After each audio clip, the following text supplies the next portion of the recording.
PR kita yang paling besar adalah tauhid dan akidah. Maka jamaah sekalian rahimana wa rahimakumullah, yang sudah tahu akidah yang lurus, yang sudah tahu tauhid yang benar, semangatlah untuk menyebarkannya. Penuhi media-media sosial dengan keberkahan ilmu ini, yaitu ilmu tentang tauhid, ilmu tentang akidah. Coba lihat jemaah, banyak masyarakat yang masih melakukan kesyirikan dan mereka menganggapnya sebagai bentuk ibadah. Ini yang parah. Makanya banyak dari mereka yang tidak rela, marah ketika dikatakan bahwa itu kesyirikan. Ini PR besar.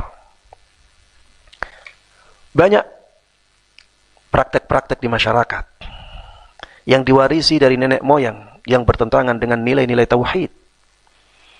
Maka jamaah sekalian rahimana wa rahimakumullah, tugas untuk menyebarkan tauhid, menyebarkan akidah yang lurus bukan hanya tugas para ustadz, bukan hanya tugas para dai. Antum semuanya harusnya punya andil dalam menyebarkan tauhid.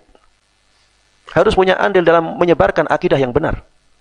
Tidak inginkah antum memberikan kebaikan kepada saudara-saudara antum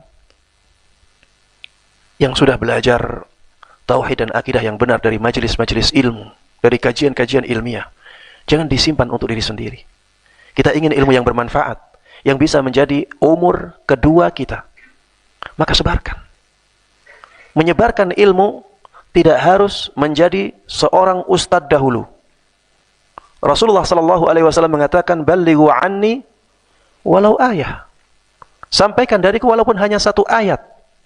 Dan orang yang hanya tahu satu ayat, apakah bisa disebut sebagai seorang ustadz atau seorang ulama? Jawabannya tidak. Hanya satu ayat yang dia ketahui. Tidak bisa disebut sebagai seorang ustadz atau seorang alim. Tapi Rasulullah sallallahu alaihi wasallam memerintahkan kepadanya untuk menyampaikan itu. Maka jemaah sekalian rahimana wa rahimakumullah, ana yakin antum semuanya tahu lebih dari satu ayat. Sampaikan itu kepada umat, kepada saudara-saudara kita. Mungkin nanti ada feedback yang tidak baik.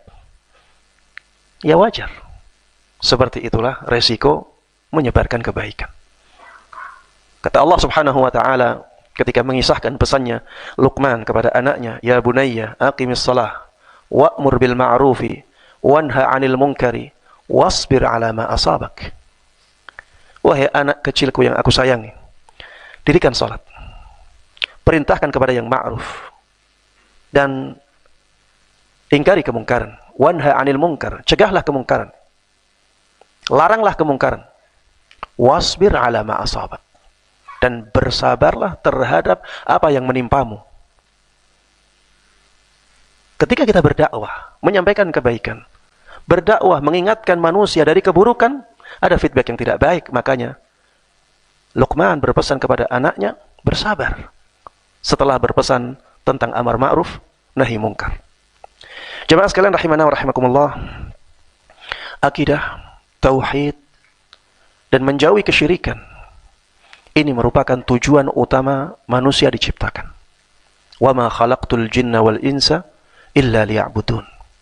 Aku tidaklah ciptakan jin dan manusia kecuali agar mereka beribadah kepadaku saja.